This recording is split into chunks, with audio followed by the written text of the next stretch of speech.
राधा स्वामी जी। संगत जी, आज का यह सत्संग एंड तक ध्यान से पूरा जरूर सुने और सुनने के बाद ही आपको इस सत्संग से जरूर कुछ ना कुछ सीखने को अवश्य मिलेगा जी। तो संगत से मेरी विनती है, सत्संग को एंड तक ध्यान से पूरा जरूर सुनना ताकि अच्छे से आपको समझ में आ सके। हम सब इस संसार में अपना जीवन जी रहे हैं। सुबह से शाम तक हमारी जिंदगी किसी ना किसी काम में लगी रहती है। कोई धन कमाने में लगा है, कोई परिवार की जिम्मेदारियों में, कोई अपने भविष्य को बेहतर बनाने में और कोई अपनी इच्छाओं को पूरा करने में लगा है। लेकिन कभी कभी हमें अपने आप से यह सवाल भी पूछना चाहिए कि जिस जीवन को हम इतनी मेहनत से जी रहे हैं उसकी असली मंजिल क्या है। इंसान संसार की हर चीज़ के लिए समय निकाल लेता है, लेकिन अपने अंदर झांकने के लिए समय निकालना भूल जाता है।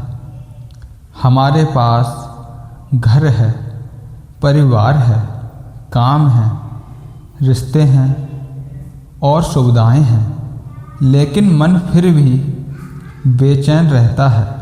इसका कारण यह नहीं कि हमारे पास कुछ कम है, असली कारण यह है कि मन जिस चीज़ की तलाश कर रहा है वह बाहर की चीज़ों से पूरी नहीं हो सकती। संगत जी, संसार की वस्तुएं हमें थोड़ी देर के लिए खुशी दे सकती हैं, लेकिन स्थायी संतोष भीतर से आता है। एक बच्चा जब छोटा होता है तो उसे लगता है कि अगर उसे कोई खिलौना मिल जाए तो वह बहुत खुश हो जाएगा। लेकिन खिलौना मिल जाता है, कुछ दिन वह उसके साथ खेलता है और फिर वही खिलौना उसे साधारण लगने लगता है। फिर उसे कोई दूसरी चीज़ चाहिए होती है। यही स्थिति हमारी भी है।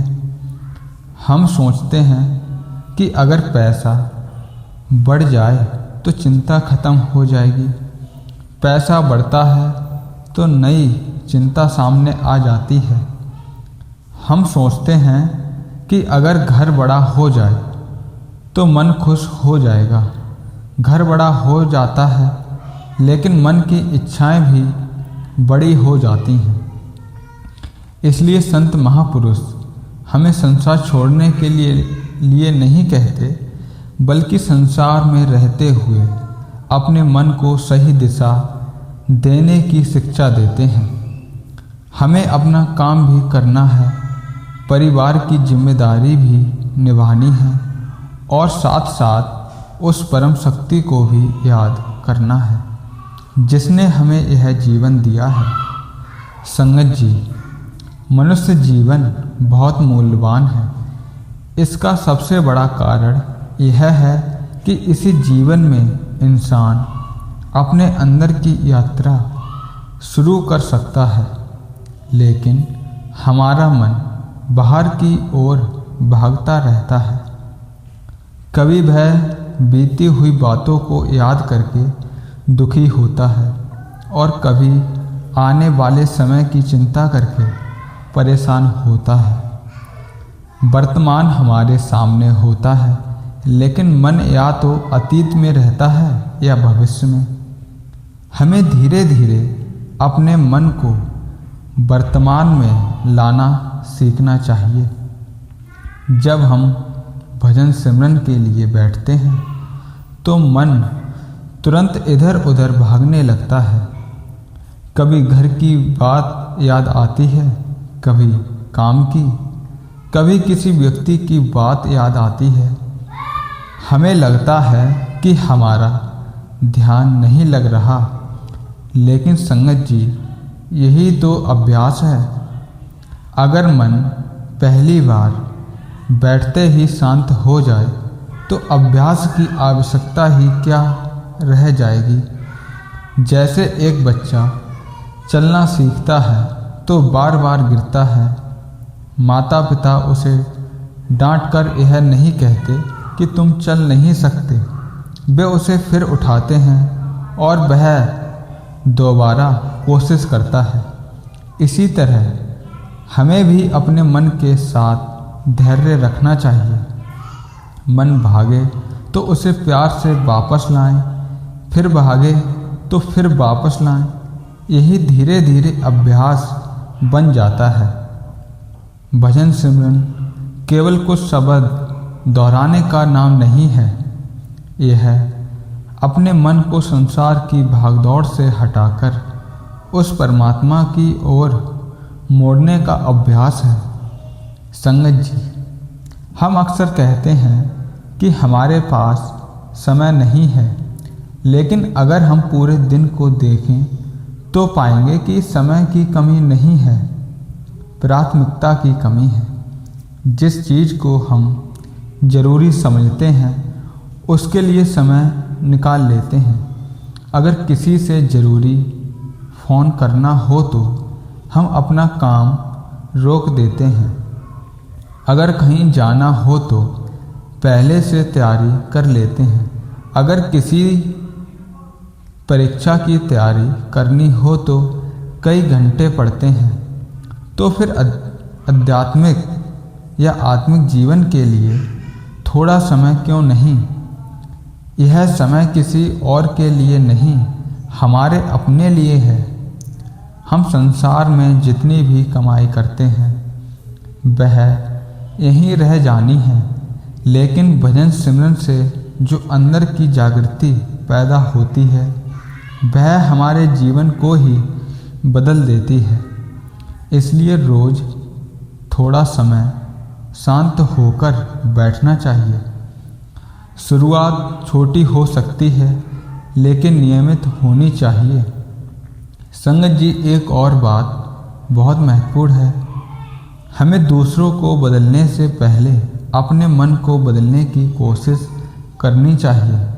हम अक्सर परेशान इसलिए रहते हैं क्योंकि हमें लगता है कि दूसरा व्यक्ति हमारे अनुसार व्यवहार क्यों नहीं करता। हम चाहते हैं कि परिवार के लोग हमारी बात समझें, दोस्त हमारी उम्मीद के अनुसार चले, समाज हमारी इच्छा के अनुसार व्यवहार करे। लेकिन क्या हमने कभी अपने मन को समझाने की कोशिश की?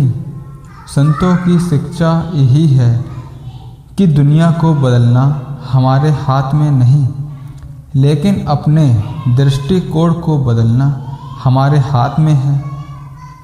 अगर कोई हमें कठोर शब्द कह देता है तो हम पूरे दिन उसी बात को सोचते रहते हैं। उस व्यक्ति ने शायद 2 मिनट में बात कह दी, लेकिन हम उसे कई घंटे अपने मन में दोहराते रहते हैं। इससे नुकसान किसका हुआ? हमारा। इसलिए जब कोई ऐसी बात कहे जो हमें पसंद ना आए तो तुरंत प्रतिक्रिया देने से पहले थोड़ा रुकना चाहिए, सोचना चाहिए, क्या इस बात का जवाब देना वास्तव में ज़रूरी है?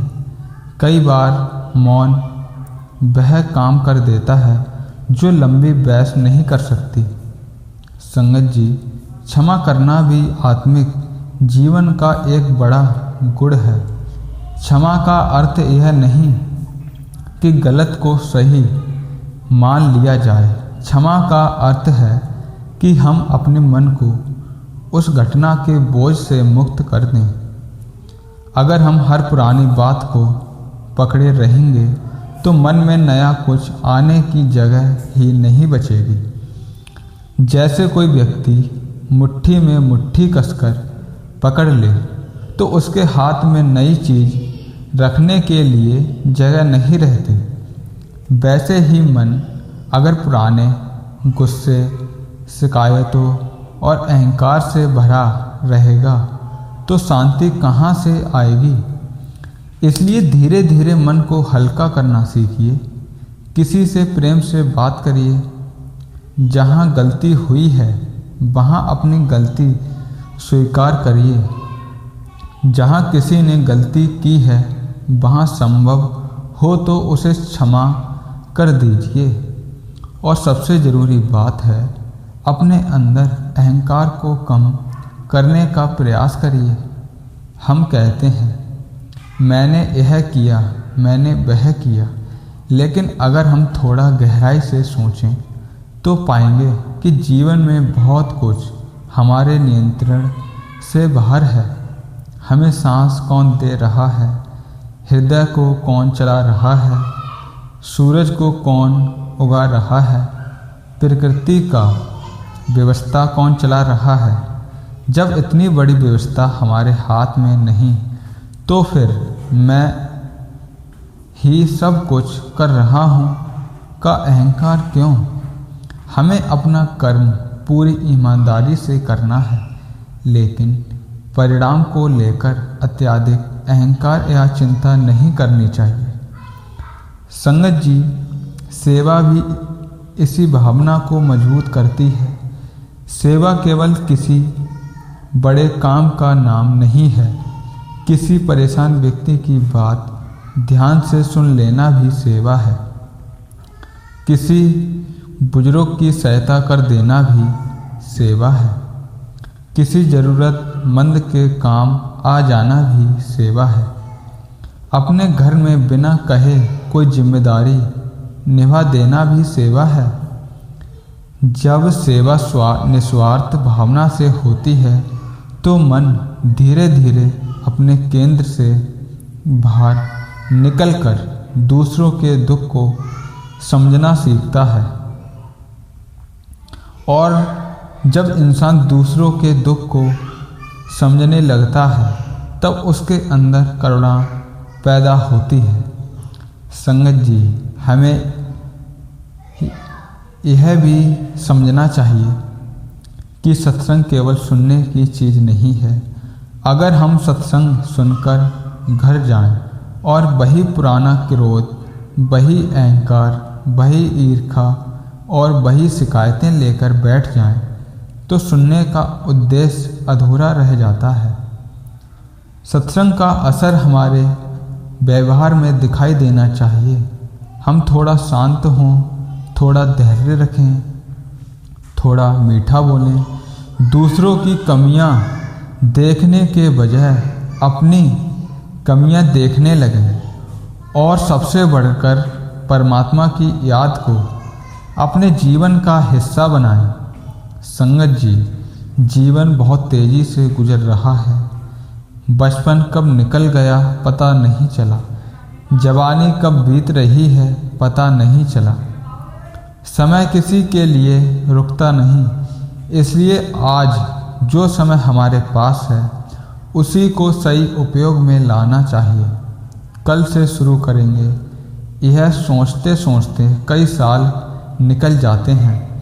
अगर भजन सिमरन करना है तो आज से शुरू करें। अगर किसी से प्रेम से बात करनी है तो आज करें। अगर किसी को क्षमा करना है तो आज करें। अगर कोई गलत आदत छोड़नी है तो आज से प्रयास करें, क्योंकि जीवन का भरोसा केवल आज पर है। संगत जी, अंत में बस यही समझना है कि परमात्मा हमसे कोई दिखावा नहीं चाहता। वह हमारे कपड़ों, बाहरी प्रदर्शन या लोगों के सामने कही गई बड़ी बड़ी बातों से प्रभावित नहीं होता। हमारा असली परिचय हमारे भीतर के भाव से है। हम अकेले में कैसे हैं, हमारा मन कैसा है, हम दूसरों के साथ कैसा व्यवहार करते हैं और परमात्मा को कितनी सच्चाई से याद करते हैं, यही हमारी असली कमाई है। इसलिए संसार में अपना कर्तव्य निभाते हुए अपने अंदर की ओर भी ध्यान दीजिए।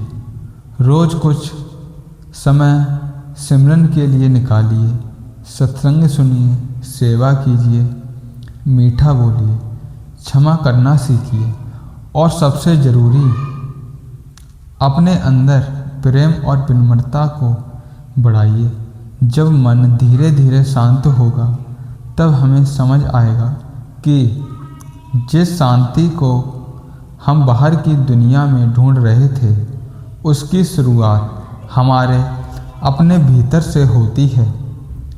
परमात्मा सब पर कृपा करे, हमारे मन को सही मार्ग पर चलने की शक्ति दे, हमारे अंदर सच्चाई, प्रेम, दया और विनम्रता पैदा करे और हमें ऐसा जीवन जीने की समझ दे जिसमें संसार के कर्तव्यों के साथ साथ आत्मिक कमाई भी होती रहे। यही मनुष्य जीवन की सच्ची सफलता है।